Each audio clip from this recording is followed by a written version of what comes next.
kita akan melihat murid Tuhan Yesus yang kelima yang kita tahu bernama Filipus. Saudaraku, Filipus atau Rasul Filipus ini adalah murid dengan pertanyaan-pertanyaan. Dia suka bertanya. Saudaraku, nama Filipus itu Filipos dalam bahasa Yunani, artinya menarik ya, pencinta kuda. Filipos itu pencinta kuda ya. Jadi dia suka kuda ini saudaraku ya.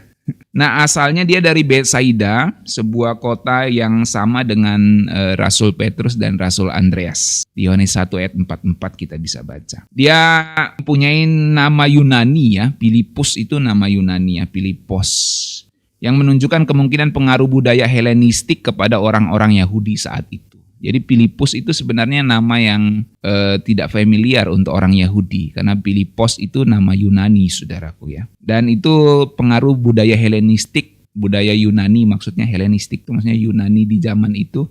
Yang begitu kuat meskipun dia adalah seorang Yahudi. Kalau Simon itu kan memang nama Yahudi, saudaraku. Tapi kalau Filipus itu nama Yunani. Jadi memang begitu kuat pengaruhnya saat itu. Lalu soal pekerjaannya tidak banyak disebutkan, tapi yang pasti dia bukan dari golongan elit. Dan dia menjadi salah satu murid pertama yang dipanggil oleh Tuhan Yesus. Ya, setelah tentunya Petrus, Andreas, Yakobus, Yohanes. Dan dia dipanggil langsung oleh Tuhan Yesus di Yohanes 1 ayat 43. Kalau kita lihat kisah-kisah Filipus di dalam perjanjian baru, saudaraku, di Yohanes 1 ayat 43-45 itu dia dipanggil dan dia merespon cepat Tuhan Yesus. Kemudian di Yohanes 6 ayat 5-7, saudara bisa melihat bagaimana dia berperan di dalam pembagian 5 roti 2 ikan ya. Kemudian di Yohanes 12 ayat 20-22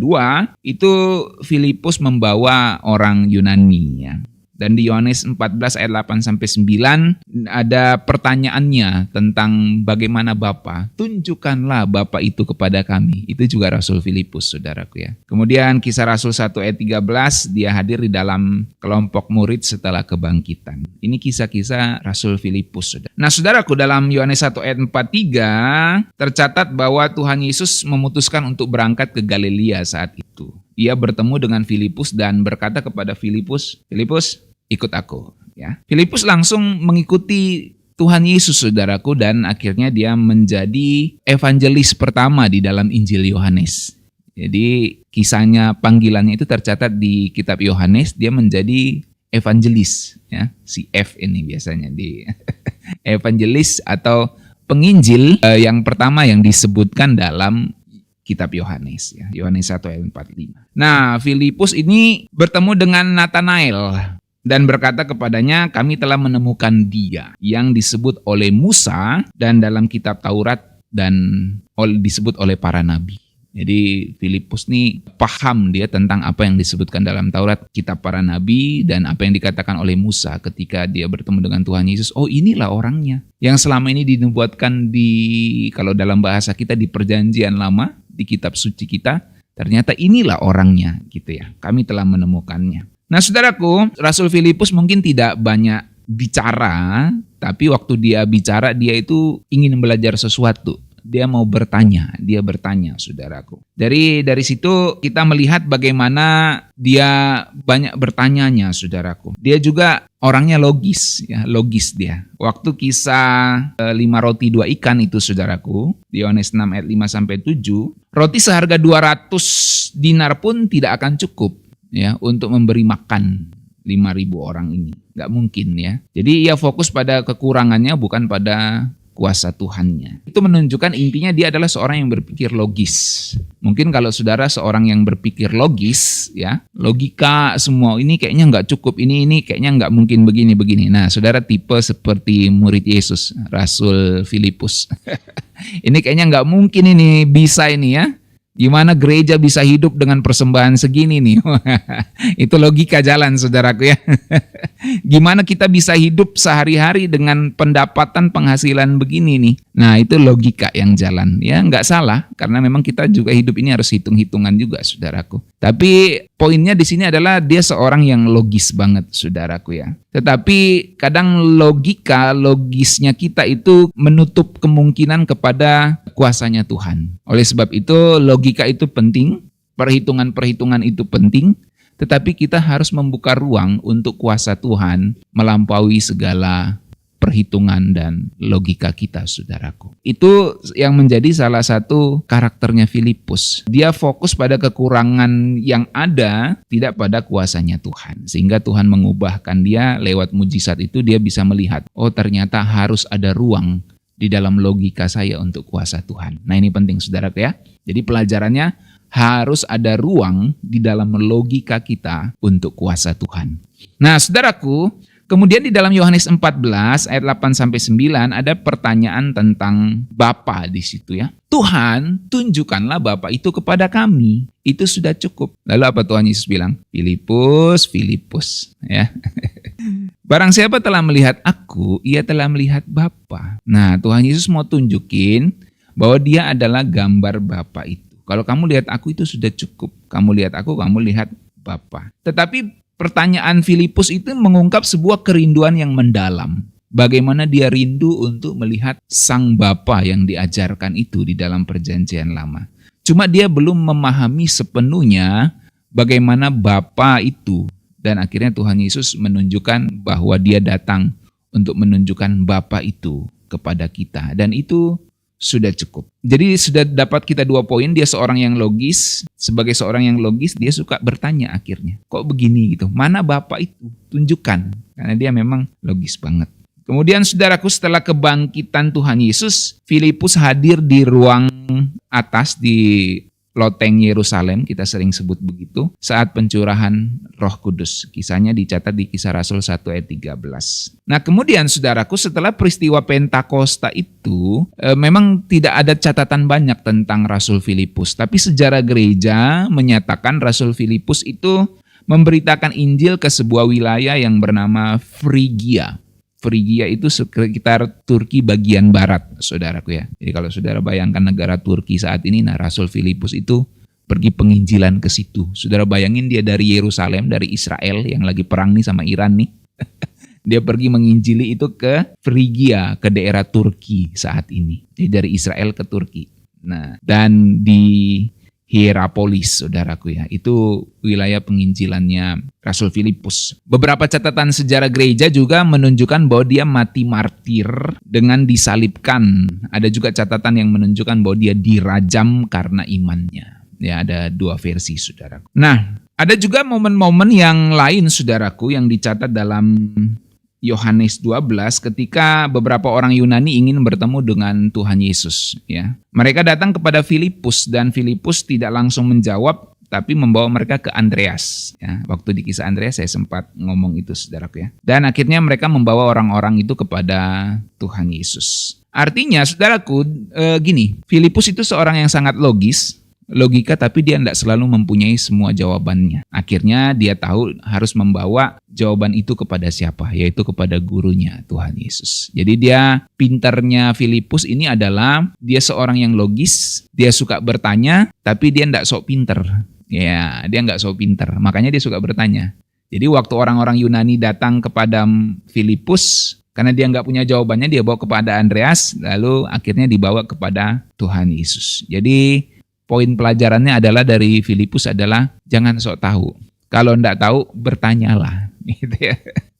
Bertanyalah, saudaraku ya. Nah, jadi saudaraku, pelajaran yang paling utama adalah yang pertama tadi, jangan biarkan logika membunuh imanmu. Biarlah kita membuka ruang di dalam logika kita untuk kuasa Tuhan bekerja. Harus ada iman di dalam logika kita, saudaraku ya. Kemudian yang kedua adalah jangan malu bertanya. Nanti sesat di jalan.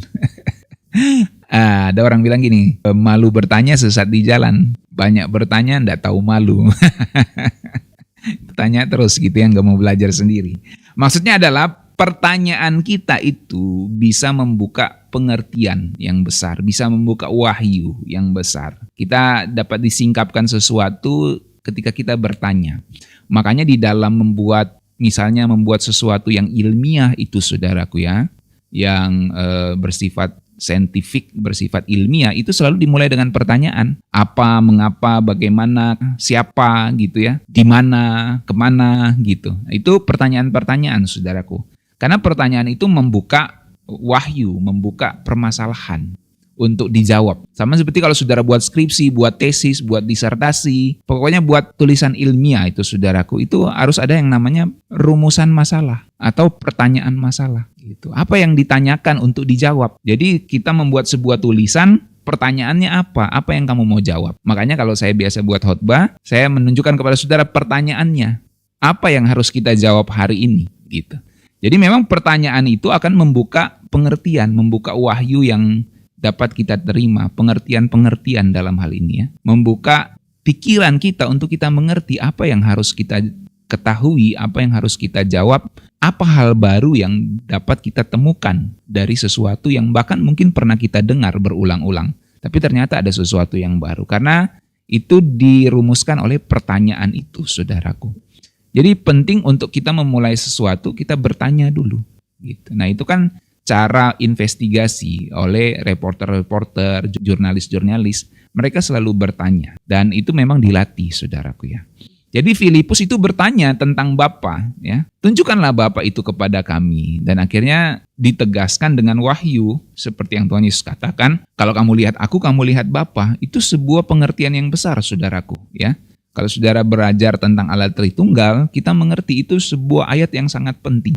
Ketika Tuhan Yesus mengatakan kalau kamu lihat aku, kamu lihat Bapa. Nah, jadi jangan takut bertanya, saudaraku. Jangan takut bertanya di dalam iman kita. Bahkan kita harus bertanya dan mempertanyakan. Jadi logika tetap digunakan maksimal, tetapi iman juga harus digunakan maksimal. Kemudian yang ketiga, saat kita tidak punya jawaban, jangan sok tahu. Saat kita tidak punya jawaban, tunjukkanlah jalan itu kepada Tuhan Yesus. Artinya berserahlah kepada Tuhan. Ketika kita sudah bertanya dengan logika kita dan kita tidak tahu, maka serahkan itu kepada Tuhan. Biarlah Tuhan yang akan mengurusnya. Ada satu lagu yang mengatakan gini, saudara. Bila hati terasa berat, tak seorang pun mengerti bebanku. Ku tanya Yesus, apa yang harus ku buat? Lalu dia berfirman, mari datanglah. Jadi kalau kita sudah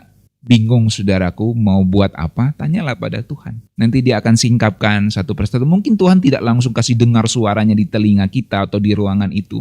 Tapi Tuhan akan singkapkan lewat peristiwa-peristiwa dan Roh Kudus kasih kita klik, set, ini dia jawabannya, ini caranya, begini kamu harus buat, saudaraku. Jadi itu melatih kita untuk berelasi dengan Tuhan. Kalau kita selalu tiba-tiba dengar suara Tuhan, begini, itu nanti kita jadi manja. Kenapa Tuhan ingin mendewasakan kita untuk kita melatih memahami kehendak dan suaranya itu lewat peristiwa hidup. Supaya kita belajar untuk terus bergantung kepada Dia. Kalau kita langsung dengar begitu saja, nanti kita jadi manja. Kita mau harapnya langsung dengar-dengar suara Tuhan secara audible, langsung ada begitu. Enggak. Kadang Tuhan seperti diam, padahal dia berbicara lewat peristiwa-peristiwa hidup yang kita alami.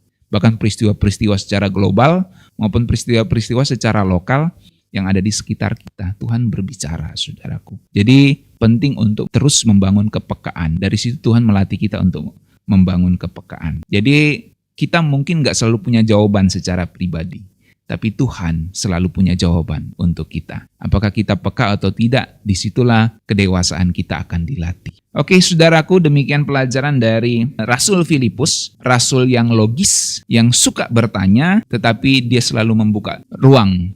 Ketika dia tidak punya jawabannya, dia bawa itu kepada Tuhan Yesus. Kiranya kita semua belajar dari rasul yang luar biasa ini. Mari kita berdoa.